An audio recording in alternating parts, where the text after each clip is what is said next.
In this video, we solve problem number 3 from quiz number 5 from the spring 2021 semester. This is the second version of the quiz, and this problem covers standard G20, which is about variation of parameters. The problem statement says, the following set of functions includes two known linearly independent solutions of the associated homogeneous problem or homogeneous differential equation on the interval from 0 to infinity. We've got cosine of natural log of x as our first solution and cosine or sine of natural log of x as our second solution. So we can think of this as our y1 and this is our y2. And notice that we've got a second order differential equation down here. It says use this fundamental set of solutions above to find the general solution of the differential equation using variation of parameters. So first of all, since I know I have a fundamental set of solutions, I can immediately state that y sub c, that's the solution to the corresponding homogeneous problem where this right-hand side is 0, is equal to c1y1 plus c2y2, where y1 and y2 are given as right there. So you have c1 times cosine of natural log of x plus c2 times sine of natural log of x. And now we want to use variation of parameters to solve this problem. So we're going to let y sub p equal u1y1 plus u2y2, where u1 is not a constant function and u2 is not a constant function.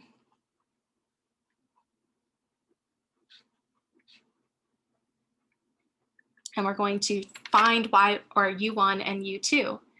Well, if we differentiate this twice and we substitute into the equation and we simplify and we rewrite some derivatives in a special way, eventually we end up with one equation with two unknowns in it, and those unknowns are u1 prime and u2 prime.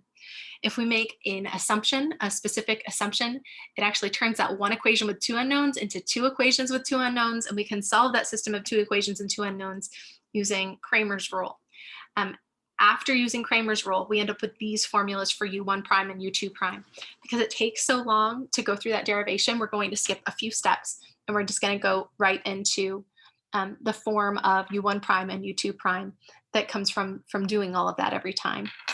So we'll say we're letting y equal this, then by variation of parameters, that derivation that we did in class, u1 prime is equal to w1 over w, and u2 prime is equal to w2 over w, where the w's are found this way. That w in the denominator is the Wronskian of y1 and y2. w1 comes from taking the Wronskian and replacing the first column with 0 and f of x and leaving the second column alone. Now, f of x is related to this right-hand side, but it's not the right-hand side. F of x is the function on the right-hand side when the leading coefficient of y double prime is 1. So we have to divide everything by x squared first. So that means our f of x is actually secant of natural log of x divided by x squared. And w2 comes from taking the Wronskian and replacing the second column with 0 and f of x. Okay, so we have y sub c equals this. We've stated the correct form of y sub p. Then we've got our formulas for u1 prime and u2 prime. And then we've got our w's down here.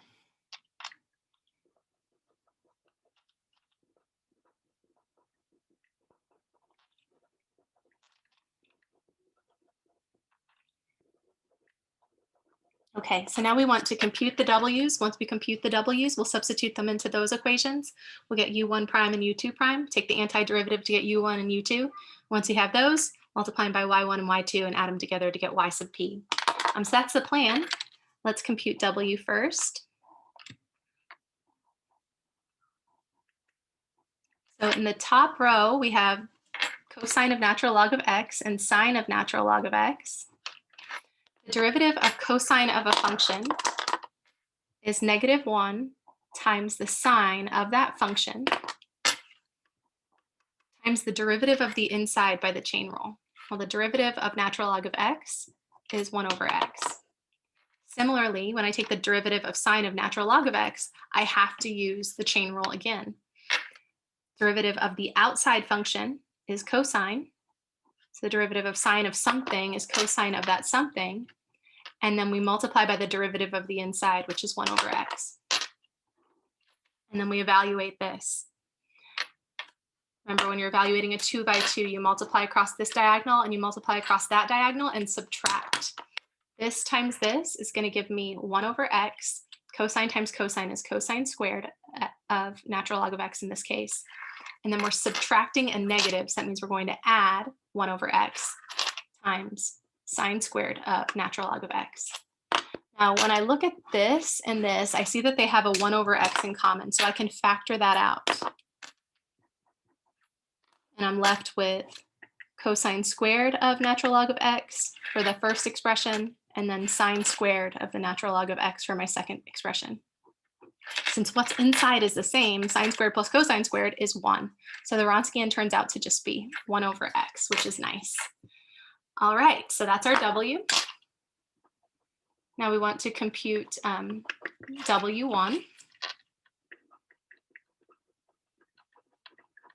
which just comes from taking the first column of W and then replacing it with 0 and f of x. And again, our f of x is secant of natural log of x over x squared.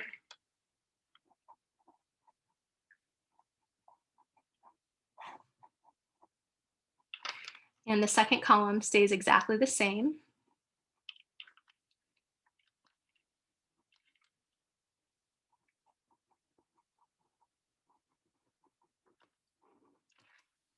If we multiply across this diagonal, we get 0. If we multiply across that diagonal, we'll have this times this over x squared. But remember what secant is. Secant is 1 over cosine. So I'm going to write this a little differently. We have 0 minus this times this. The sine of natural log of x can be left like that. Secant of natural log of x, though, I think I want to write as 1 over cosine of natural log of x. And all of that is being divided by x squared. That's the same as multiplying by 1 over x squared. I hope you see that this, if I put these two pieces together, I get that. If you're not sure, check it out and make sure that you believe me. So I end up with a negative 1 over x squared times sine of natural log of x over cosine of natural log of x, which I'll just call tangent of natural log of x. Okay. That's our W1 and W2.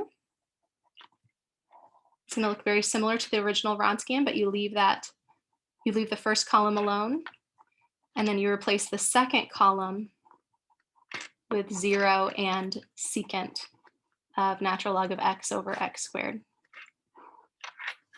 So we multiply again across this diagonal and that diagonal and subtract, or in this case, this diagonal and this diagonal and subtract.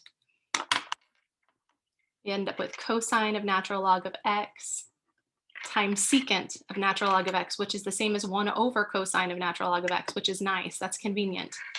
And then it's multiplied by a 1 over x squared, because dividing by x squared and multiplying by 1 over x squared are the same thing. And then we're subtracting 0, which does nothing. So those guys reduce, and our W2 turns out to be 1 over x squared.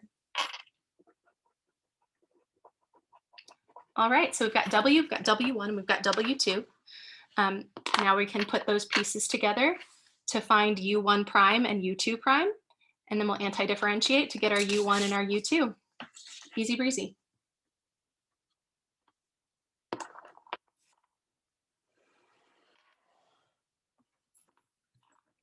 So we'll substitute in U1 prime is W1 over W. We're going to find U1 prime and then compute the antiderivative.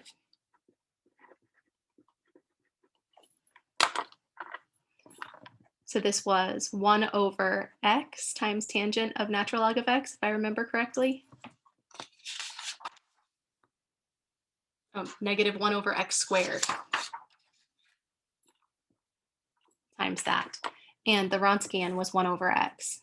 So if you want, you can multiply by the reciprocal, and you'll end up with negative 1 over x squared times tangent of natural log of x. and multiplying by the reciprocal of 1 over x is going to give you x over 1. So one of these x's will reduce with that. And our u1 prime is negative 1 over x times tangent of natural log of x. That means that u1 is the antiderivative of that.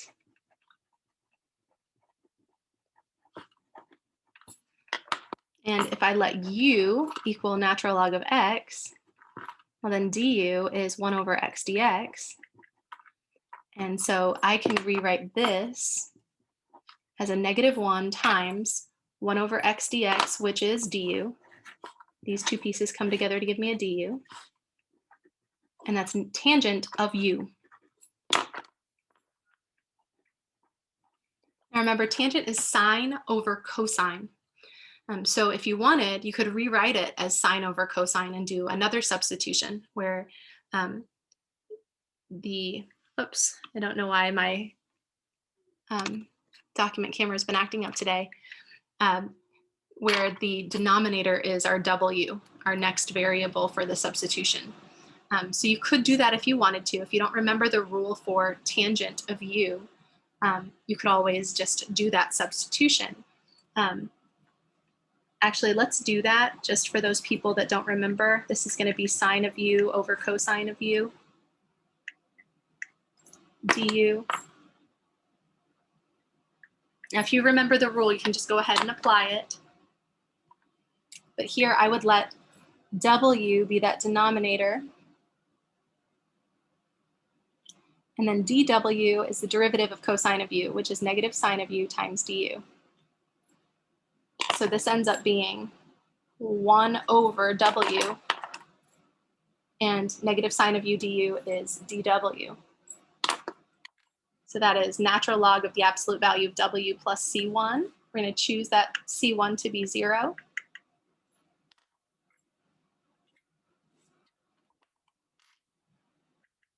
And w was cosine of u. Oops, c1 is 0, so that's gone. We can substitute that in. And u was natural log of x, so we can substitute that in. So u1 is natural log of the absolute value of cosine of natural log of x. Okay. So we had to do u substitution twice, or if you remembered your tangent rule, you'd say the antiderivative of negative tangent of u is negative, or is going to be a negative 1 times a negative 1, so positive 1, natural log of cosine of u, and then substitute in your u equals natural log of x. Okay, so that's our u1. Now we want to find u2 prime and compute its antiderivative.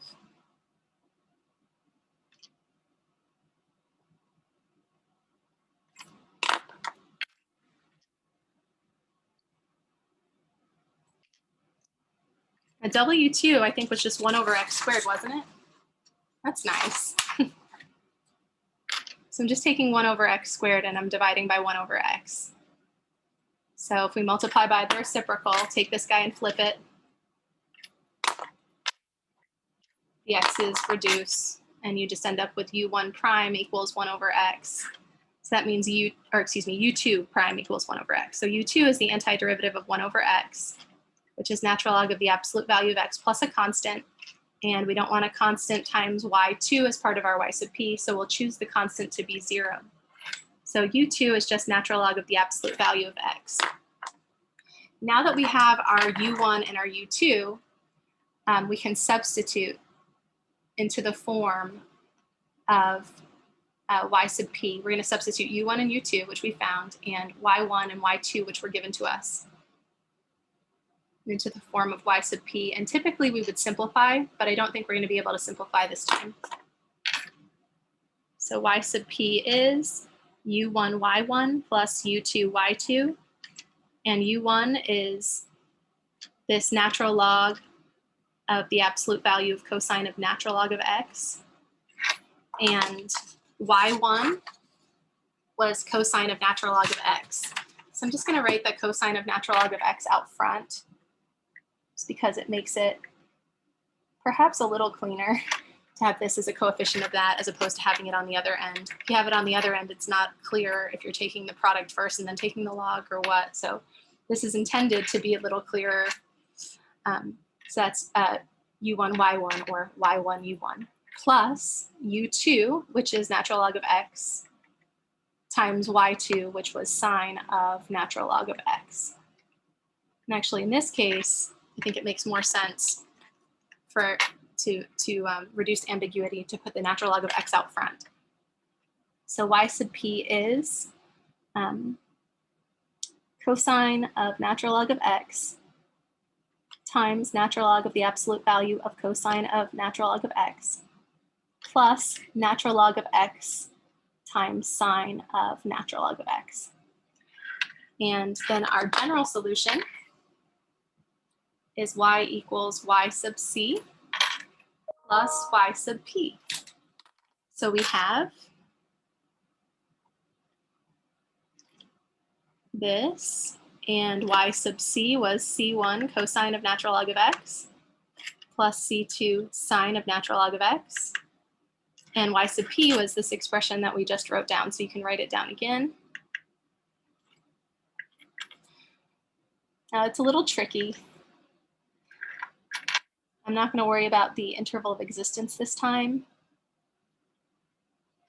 because we need to be concerned about cosine of natural log of x ever being 0, because we don't want that to be 0 inside the logarithm. And that's a little tricky because cosine is 0 infinitely many times. And you say, okay, well, how does that relate to the log of x that's inside? It would just take a while. So we're not going to do that here. But if we were solving a real world problem where this was our solution, we would want to find the interval of existence that matched, say, an initial condition. Okay, so that is how we use variation of parameters to solve that problem.